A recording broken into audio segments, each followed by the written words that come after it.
마르지 않는 샘물로 채워 주십니다. 아멘. 우리 하나님 말씀 같이 보겠습니다. 시편 119편이에요.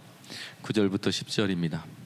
시편 119편 9절에서 10절 말씀입니다. 혹시 수훈이에요? 수훈이 맞아? 연평도? 네, 백령도 있었어요. 별일 없죠, 연평도는? 잘 지켜줘서 고마워요. 네. 혹시 민정이 아니죠? 맨 뒤에 우리 모자 쓴 자매 민정이 아니죠? 제이인가? 잘 모르겠다. 숨겨져 있어서 잘 모르겠다. 119편 9절에서 10절입니다. 우리 함께 한 목소리 읽어봅시다. 시작. 청년이 무엇으로 그의 행실을 주의 말씀만 지킬 따름이니이다. 내가 전심으로 주를 찾았사오니 주의 계명에서 떠나지 말게 하소서. 아멘. 여러분 1894년 어느 날에 그 도나우강이라고 하는 그 유럽의 어느 강 한 등에서 어린아이가 빠져가지고 허우적대고 있었어요. 그 아이를 보고 지나가던 한 청년이 이제 구해줍니다. 기적처럼 살아나죠. 근데 그 아이를 구해준 그 구원자였던 그 청년은 나중에 이제 가톨릭 신부가 되고요. 그리고 개구장이로 해서 그 강에서 허우적대다가 죽을 뻔했다가 구사일생으로 살아난 사람이 유명해졌어요. 아주 유명해졌어요. 그의 이름이 아돌프 히틀러라고 하는 사람이래요. 히틀러라고 하는 사람이. 사진 한번 보여주시겠어요? 찰리 채플린 아니십니다. 네, 히틀러신데 지금 굉장히 근엄하죠. 근데 여러분 개구장이었고 어릴 때 빠져 죽을 뻔하고 누군가에 의해서 구원받았던 경험이 있는 사람. 여러분 또 들리기로는 책을 굉장히 좋아하는 또 화가 있잖아요. 화가 지망생이기도 한 예술가적인 기질이 있었던 사람이었다라고 합니다. 이제 사라지게 하셔도 괜찮을 것 같아요. 굉장히 부리부리 무섭네요.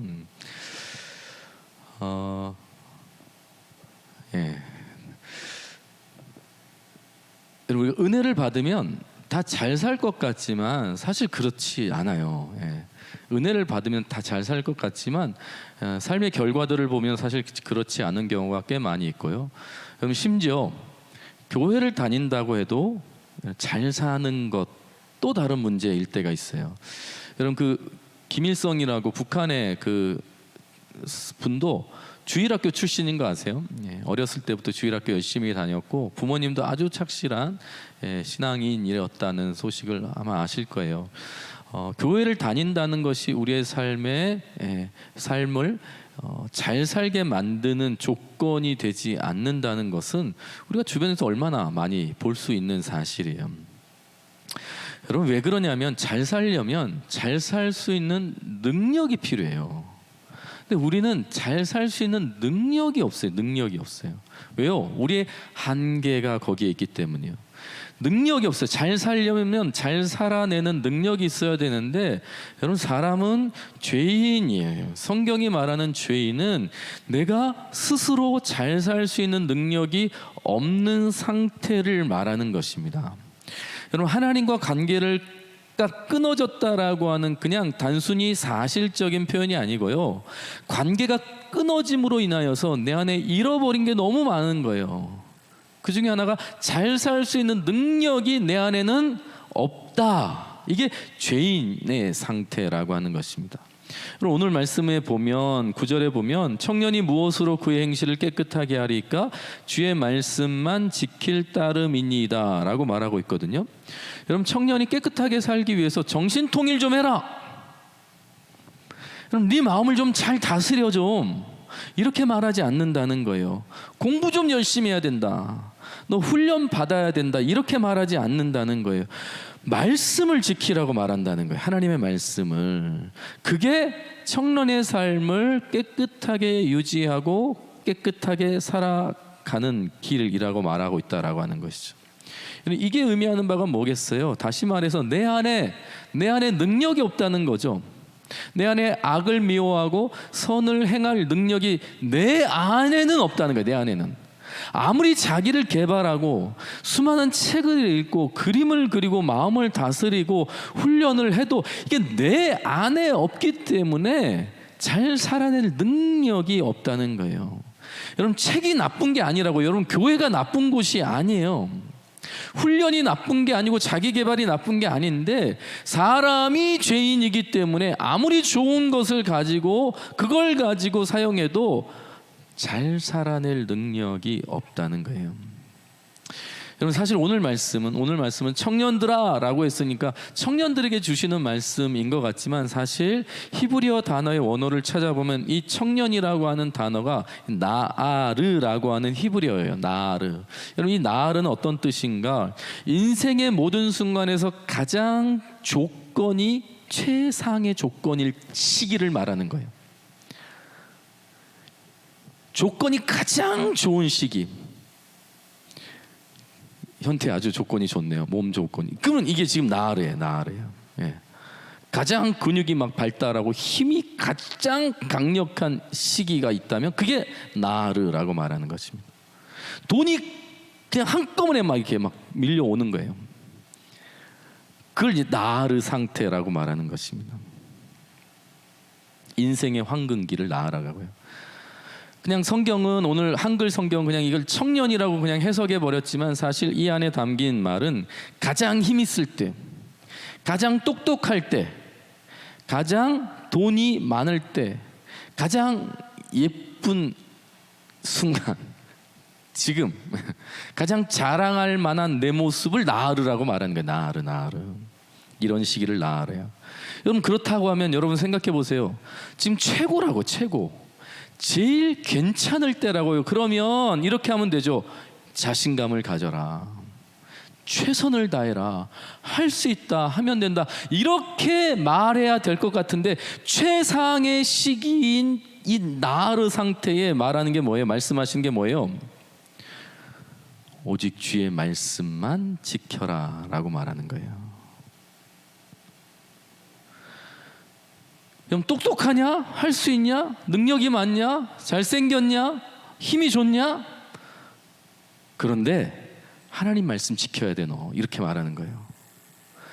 너가 가진 그 조건과 실력과 너의 모든 것, 그것이 너를 잘 살게 하는 게 아니야 라고 성경이 지금 말해주고 있다는 것입니다.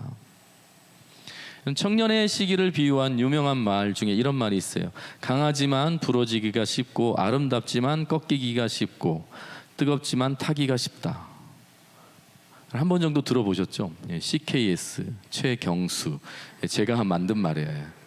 제가 이렇게 계속 이렇게 하는데 이게 유명해지진 않더라고요. 저만 쓰는 말인데, 여러분, 이건 그냥 제가 그냥 한 말이 아니고요. 임상 실험한 결과입니다. 임상 실험까지는 아니고 임상 결과. 제가 청년 사역을 오랫동안 하면서 가만 보니까 딱 이래요. 너무 강해. 그런데 부러지더라는 거예요. 그 강함 때문에 오히려 아름다운 거야. 너무 이뻐. 근데 그 아름다움이 지켜지는 게 아니라 꺾여버리더라고요. 그럼 뜨겁다고요. 열정이 막 타올라요. 그런데 거기에 타버리는 거예요. 우리가 가진 실력과 조건과 외모와 능력이 나를 지키는 게 아니고 하나님의 말씀이 지킨다는 것을 저는 그냥 경험으로 알겠더라고요. 경험으로. 저 친구의 강함이 저 친구를 지켜주는 게 아니구나. 저 친구의 외모가 저 친구를 지키는 게 아니구나. 오히려 그것 때문에 망하는구나. 무너지는구나. 빼앗기는구나 라는 걸 제가 너무 많이 경험했기 때문에 이런 말을 만든 거예요. 여러분, 그런데 여기서 강조하는 게, 다시 한번 봅시다. 청년이 무엇으로 그 행실을 깨끗하게 하리까? 주의 말씀만 지킬 따름이니라 라고 말하고 있죠. 여러분, 사람이 깨끗하게 사는 것, 여러분, 청년이 깨끗하게 사는 건 오직 하나님 말씀밖에 없다라고 하는 거예요. 오직 하나님 말씀밖에 없다. 사탄의 속임수가 뭔지 아세요? 여러 가지 중에 하나를 선택하면 괜찮은 거라는 거예요. 그러니까 좋은 사람 만나도 너 괜찮아질 수 있어. 건강한 취미 생활하면 너 괜찮아질 수 있어. 좋은 환경을 만나면 괜찮아질 수 있어 라고 말하는 거예요. 이게 사탄의 속임수라고 하는 것입니다.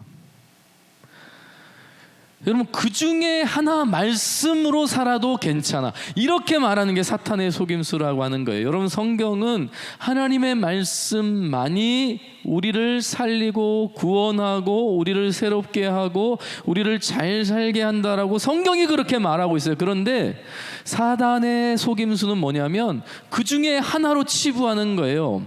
그러면서 좋은 환경을 만들려고 부추기는 거죠. 돈을 많이 벌려고 우리를 부추기는 거죠. 외모를 계속 가꾸라고 부추기는 거예요. 그것이 너를 잘 살게 할 수 있어, 그것도 잘 살게 할 수 있어 라고 하면서 우리의 마음을 계속 분산시키는 거죠.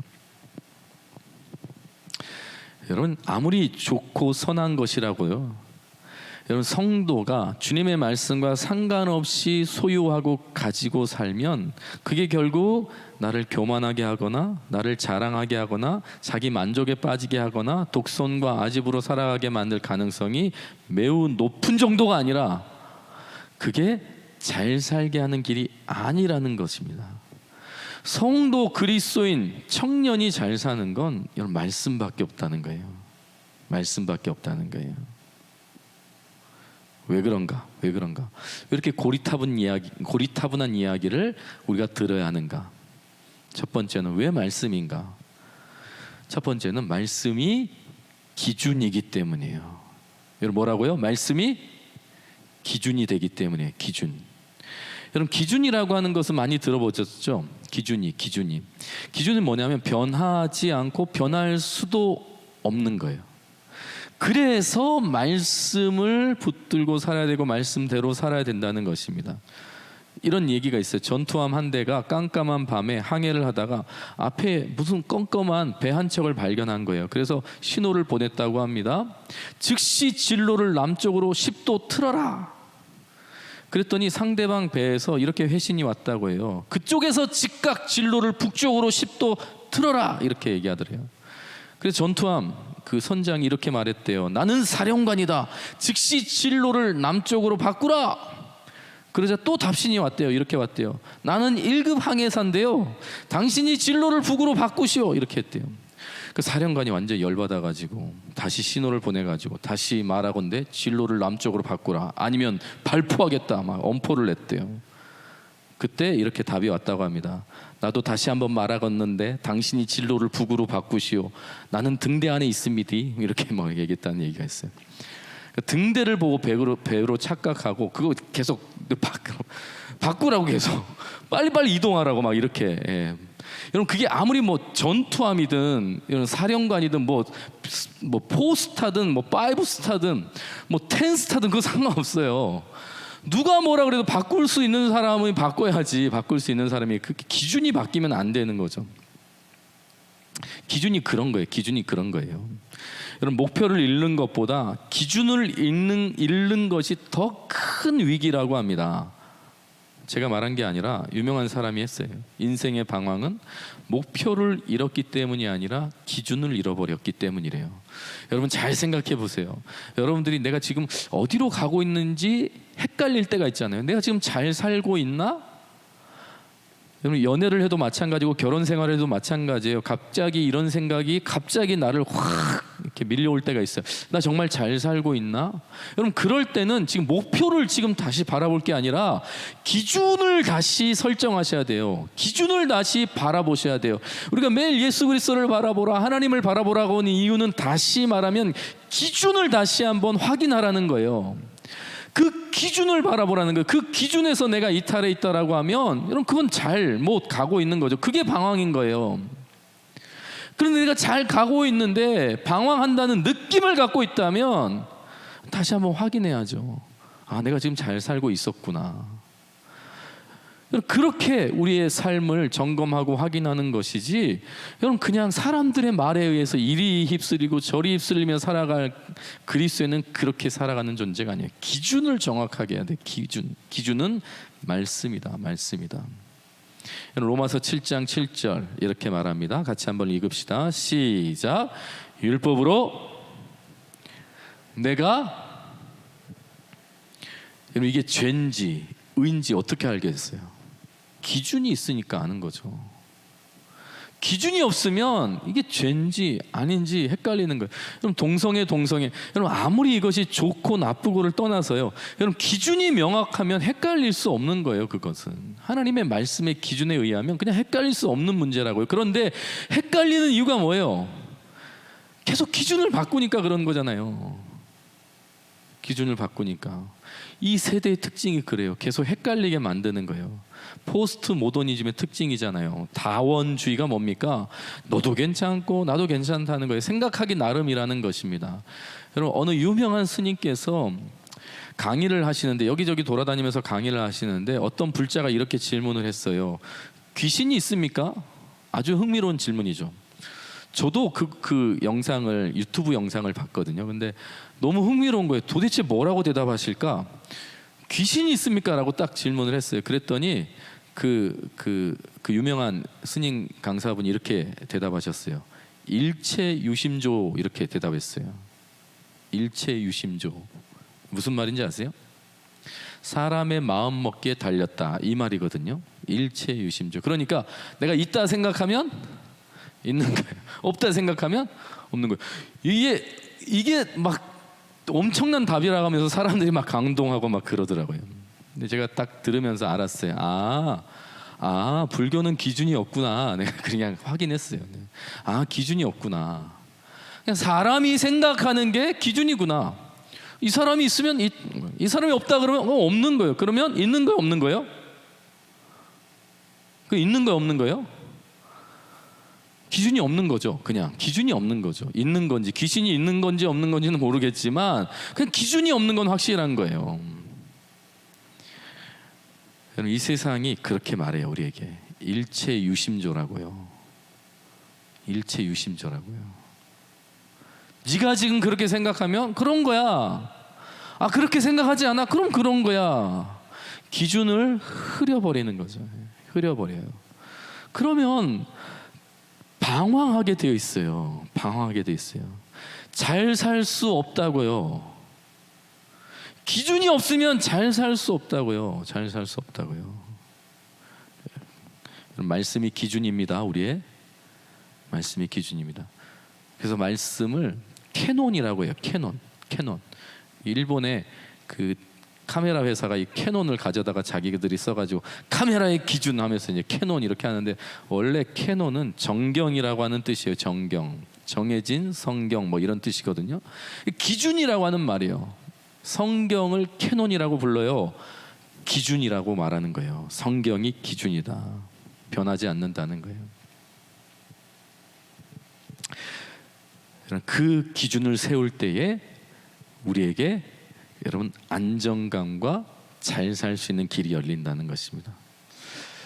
엄마들이 아이 키우는 거 뭐 대부분의 아이 안 키워봤고 여러분들이 키움을 당해봐서 아시겠지만, 아이들이 제일 싫어하는 것 중에 하나가 이제 주사 맞는 거거든요. 저도 이제 조카를 6명 이렇게 지나왔기 때문에 지금은 뭐 그럴 일이 없지만, 어렸을 때 제가 많이 불려다녔어요, 누나한테. 왜냐하면 주사 맞히러 가는데 이놈이 진짜 말을 안 듣는 거예요. 막 땡깡 부리고 막 억지로 안 맞겠다 그러니까 일부러 삼촌 불러가지고 이제 데리고 가는 거예요. 그래가 같이 가가지고 이제 억지로 맞히고 그리고 막 돌아오고. 몇 번 불려갔는데 병원에서 너무 창피한 거예요. 제가 이게 진짜 어떻게 할 수도 없고, 그래가지고 그 다음부터 이제 몇 번 불려갔다 이제 안 갔는데, 그래도 엄마는 혼자라도 데리고 가가지고 주사를 맞히더라고요.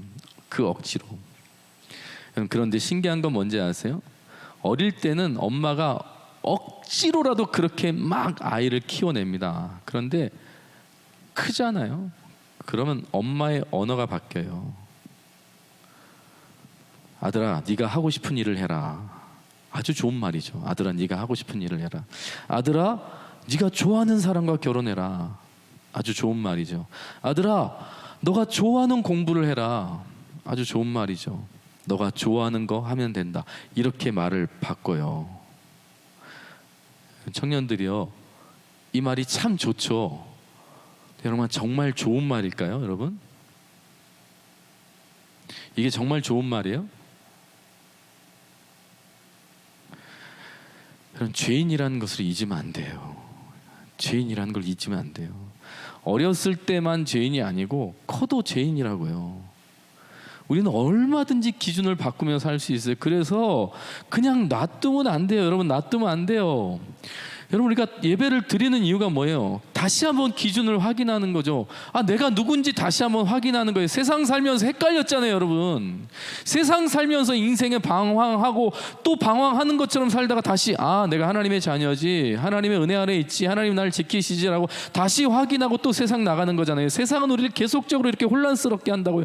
그러니까 그냥 네가 좋아하는 대로 말하고 네가 좋아하는 대로 생각하고 네가 좋아하는 대로 살라고 하면 안 되고, 아들아 너가 정말 좋아하는 거냐? 그런데 한번 기도해보고 결정했으면 좋겠다. 여러분, 이렇게만 얘기해 줘도 괜찮은 거라고요. 한 번만 더 생각했으면 좋겠다. 너가 정말 좋아하는 거 그거 하면 좋겠지만, 그런데 하나님의 말씀의 기준에 정말 적합한지 한번 기도하면서 결정했으면 좋겠다. 엄마도 기도할게, 아빠도 기도할게, 한 번만 더 고민해보고 결정하면 좋겠다. 이렇게 말해 줄 수 있어야 되는 거 아니에요? 우리나라는 자유민주주의 국가입니다. 마음대로 하셔도 돼요. 마음대로 하셔도 돼요. 죄 짓는 일 아니면 마음대로 하셔도 돼요. 그러나 여러분, 우리의 정체성은 이 땅에 있는 것이 아니라 대한민국 소속이 아니고 우리는 하늘나라 시민이라는 것을 잊으시면 안 됩니다. 안 됩니다. 안 됩니다. 말씀의 기준을 다시 세우셔야 돼요. 말씀이 뭐라고 하는지 성경을 펴셔야 돼요. 말씀을 나누셔야 돼요, 여러분. 두 번째, 왜 말씀만이 우리를 잘 살게 하는가? 왜 청년들이 꼭 이 말씀이어야만 하는가? 왜 고리타분하게 이렇게 말하는가? 그럼 말씀이 우리를 실제로 지켜주기 때문이에요. 말씀이 우리를 지켜주기 때문이에요. 내가 나를 지키는 게 아니고요, 스펙이 나를 지키는 것도 아니고, 내가 가진 무엇이 나를 보호하고 지켜주는 게 아니라 여러분, 말씀이 나를 지켜주기 때문이에요. 여러분, 청년이 무엇으로 그 행실을 깨끗하게 하리까? 주의 말씀만 지킬 따름이니라. 이 말씀에서 지키다라고 하는 것이 이 히브리어로 샤마르라고 하는 표현이거든요. 샤마르. 이 뜻은 울타리를 이렇게 치다라고 하는 의미예요. 울타리를 치다, 울타리를 치다. 여러분, 울타리를 치다. 성경에 보면 울타리를 치는 그림이 하나 표현되어 있거든요. 언제 하나님께서 울타리를 치시냐면 창세기 3장 24절입니다. 같이 한번 이거 읽어볼까요? 시작. 이같이 에덴 동산 동쪽에 그룹들과 두루 도는 불칼을 두어 생명나무의 길을, 샤마르가 뭘까요? 지키신다는 거예요. 울타리를 치다라고 하는 표현이에요. 지키신다. 이게 샤마르. 에덴 동산이 아담과 하와가 살았던, 여러분, 그 처음 살았던 완벽한 공간이잖아요. 그런데 죄로 인해서 그 공간에서 쫓겨나고 나서 하나님께서 그 공간을 울타리로 지키셨어요. 울타리로 지키셨어요. 여러분, 오늘날 새콤 유명하지만 사실 이미 창세기 때 하나님은 새콤을 만드셨다니까요. 여러분, 성경에 아이디어가 무궁무진합니다. 여러분, 사업하시려고, 혹시 사업할 생각 있어요, 영민아? 성경을 많이 읽어보세요. 그러면 여러분, 아이템 장난 아닙니다.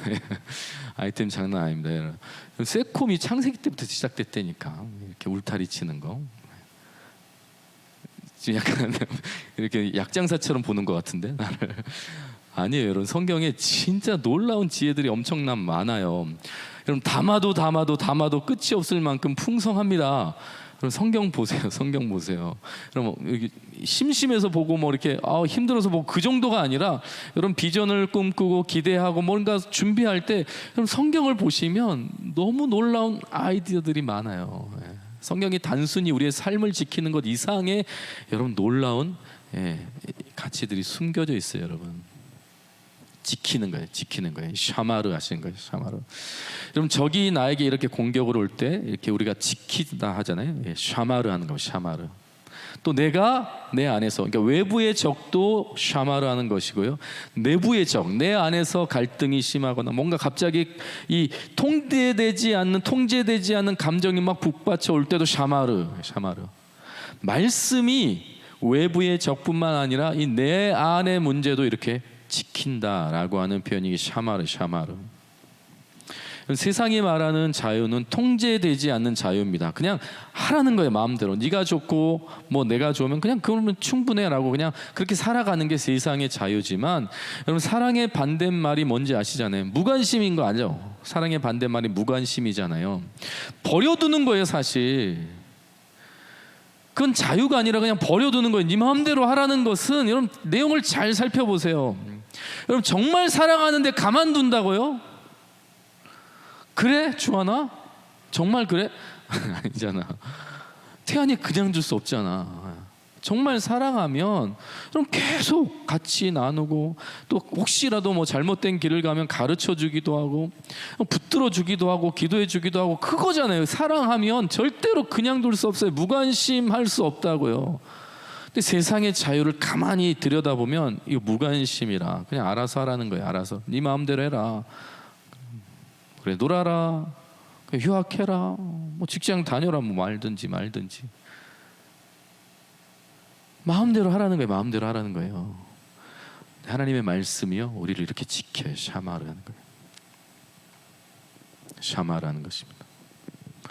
연이라는 거, 연이 나는 원리를 여러분 아시죠? 연, 하늘을 나는 연의 날 원리는요 줄에 매여 있기 때문에 나는 거예요. 끊어지는 순간 더 이상 그건 연이 아니죠.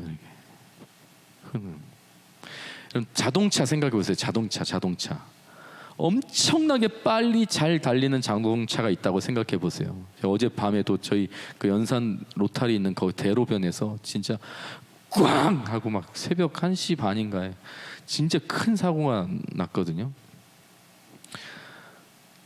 여러분 브레이크 없는 자동차 한번 생각해 보세요.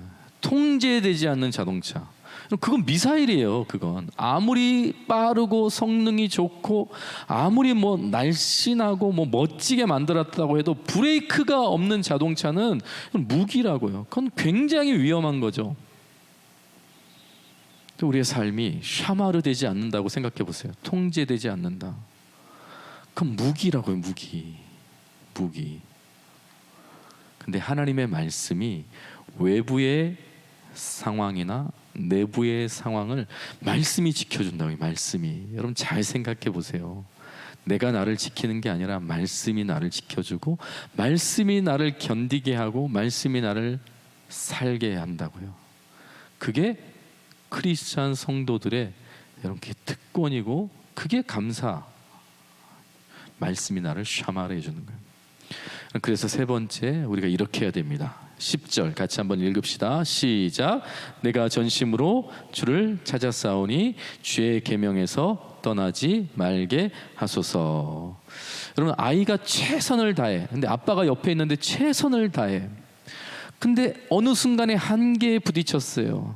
그래서 그냥 포기하고 그냥 아빠만 쳐다보고 있었어. 근데 아빠가 이렇게 얘기했다고 해요. 너는 최선을 다하지 않는구나.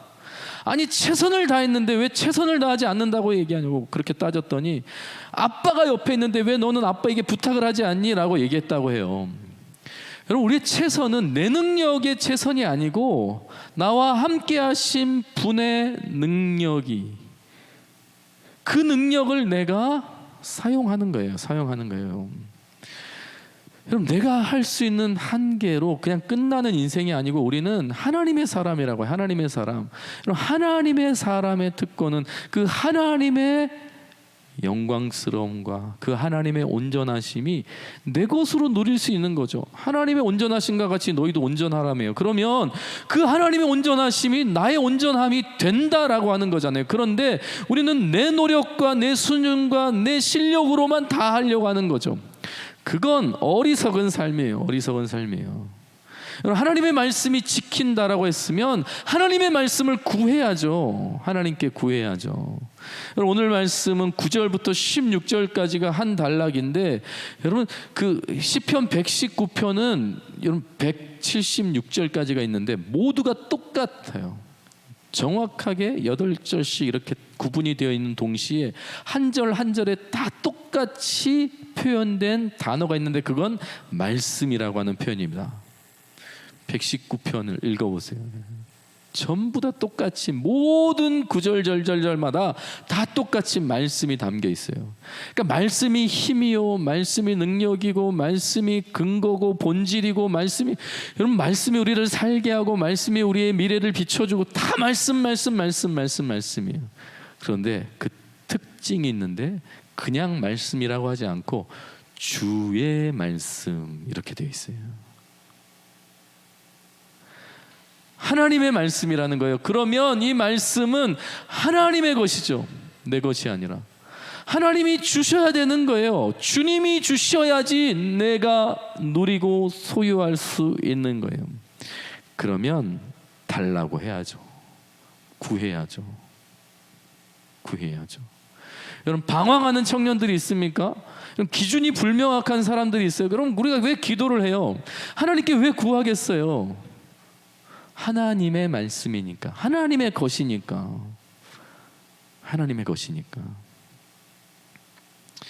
저는 오늘 말씀을 묵상하면서 하나님께서 혹시라도 최 목사야 너 참 많이 수고했는데 내가 뭘 주면 좋을 거라고 하면 뭘 달라고 할까 하다가 말씀을 주세요라고 기도하겠다라는 생각이 들었어요.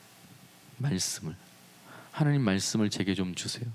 그럼 제가 부족한 게 많이 있잖아요. 뭐 월급도 한 2-3배 정도 올랐으면 좋겠고, 우리 동부교회가 이렇게 막 최 목사 수고하니까 월급 주고, 그리고 막 사례 막 그렇게 했으면 좋겠지만 또 뭐 아이도 없잖아요. 그러니까 아이도 막 남녀 구분 없이 한 뭐 2-3명 이렇게 막 주셨으면 좋겠고, 또 뭐 집도 막 주셨으면 좋겠고, 뭐 또 주셨으면 좋겠지만, 제가 지금까지 살아온 인생을 이렇게 살펴보니까 말씀이 나를 지금까지 이끌고 왔더라고요. 말씀이 나를 붙들고 왔다는 확신이 들더라고요. 그러니까 앞으로도 하나님 내 인생을 지키고 붙들어가는 그 말씀 허락해 주소서, 그렇게 기도가 되더라고요. 여러분 제가 개척교회 목사 아들로 태어나가지고 절대 목사 안 하겠다고 했는데 제가 왜 목사가 됐겠어요? 말씀이 사람을 변화시키고 말씀으로 사람이 다시 일어나기도 하고 회복되기도 하고 치유가 되는 걸 제가 목격했으니까 이 영광스러운 말씀의 사람이 되고 싶은 거예요. 그냥 아버지 가난한 거, 그리고 개척교회 눈치 보는 거, 이런 걸로 그냥 인간적인 수준으로 보니까 하기 싫었지만 하나님의 말씀의 영광스러움을 한번 확인하고 나니까 그거 갖고 싶은 거예요. 누리고 싶은 거예요. 그래서 목사 되기로 결단했단 말이에요. 그럼 제가 자식이 없는 거 다 알잖아요. 여러분 얼마나 10여 년 동안 많은 소리를 제가 들었겠어요. 목사가 기도하지, 금식 기도도 좀 하고 작정 헌금도 하고 좀 뭐 좀 해가지고 아이 달라고 좀 기도 부탁도 하고 좀 그래야 되는데 너 그거 안 해서 그렇다고. 얼마나 많은 사람들이 그런 얘기를 제가 이렇게 했겠어요. 너무 많은 얘기를 들었단 말이에요. 그런데 제가 괜찮을 수 있는 이유는 말씀이라고요. 여러분 말씀을 펴서 확인하니까 내가 갖고 싶어서 갖는 게 아니라는 걸 알게 된 거예요. 시편 127편 3절, 보라 자식들은 여호와의 기업이요. 나의 기업이 아니라고요. 내가 원하고 싶다고 해가지고 내가 갖고 싶다고 갖는 게 아니라는 확신이 드니까 주셔야 된다라고 하면 아무리 내가 원하고 구하고 해도 안 주시면 그건 하나님의 뜻이 있다라는 확신이 드는 거예요.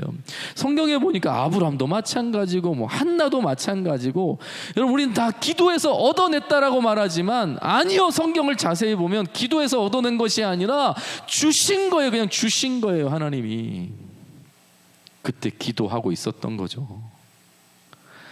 하나님이 주셨다, 하나님이 주신다, 이 말씀으로 확인이 되니까 내가 좀 부족해 보이고 내가 좀 없어 보여도 말씀으로 확인하면 괜찮더라고요. 찬양팀 우리 같이 한번 찬양하겠습니다. 여러분 세월호 너무 오랫동안 지난 일이어서 여러분 잘 이제 기억도 안 날 만한 그런 사건이 되어버린 것 같지만, 저는 세월호 생각하면 할수록 가슴이 아픈 게 계속 그 안내 방송이 계속 나오는 거예요. 가만히 있으라는 거예요. 계속 가만히 있으라는 거예요. 배가 계속 기울어져요. 근데 가만히 있으라는 거예요. 계속 가만히 있으라 그래요. 그 방송을 하는 사람도 가만히 있으라고 하니까 하라고 했겠죠. 그냥 가만히 있으라고 했겠죠. 근데 자기가 책임질 수도 없어요. 앞으로 무슨 일이 일어날지도 몰라. 그런데 그냥 가만히 있으라는 거예요. 가만히만 있으라는 거예요. 그냥 가만히 있으면 된다고 말하는 거예요. 내가 책임질 수 있으면 내가 그렇게 했을 때 내가 너 책임질게 라고 말하면서 가만히 있으라고 하면 괜찮은데 그거 아니잖아요. 어떤 일이 일어날지도 모르고 지금 배는 계속 기울어져 가는데 가만히 있으라고 말하는 건 너무나 무책임한 일이잖아요. 그럼 세상이 그렇게 우리에게 말한다고요. 열심히 해라, 최선을 다해라, 최선을 다해라. 그럼 된다고 말해요. 최선을 다해서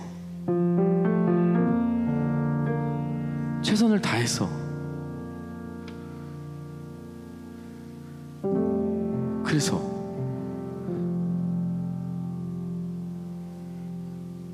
결혼해서 그 다음 어떻게 해요? 애 낳으면 또 어떻게 할 거예요? 또 아이 키우고 또 집 사고 그냥 열심히 살라고 해요. 그리고 언제까지 열심히 살아야 돼요? 우리는 인생의 목적이 뭡니까 여러분들? 집 사는 거예요? 결혼하는 거예요? 세상은 다 근데 그거 하라고 해요. 계속 돈 벌어야 되고 노후 준비해야 된다 그러고 막 그렇게 지금 안 하면 안 된다 그러고 막 계속적으로 우리에게 말한단 말이에요. 그럼 어떻게 할 거예요 여러분? 나도 모르게 따라가지만 그럼 정말 세상이 우리를 책임져 줍니까? 그렇게 하면 여러분 하나님께서 우리를 반드시 책임지십니다. 지금까지도 책임지셨고 우리를 책임지실 거예요. 하나님께서 반드시 살리십니다. 여러분 예수 그리스도를 이 땅에 우리에게 보내시고 죽이시고 살리시고 하나님 보좌 우편에 보내시고 여전히 성령으로 우리 안에 내주하시고 계시고 말씀으로 우리를 샤마르하고 계시다. 여러분 이 하나님의 말씀을 믿으시고 기도하면서 하루하루를 이겨내시기를 주의 이름 부탁드립니다. 우리 찬양하면서 우리 같이 또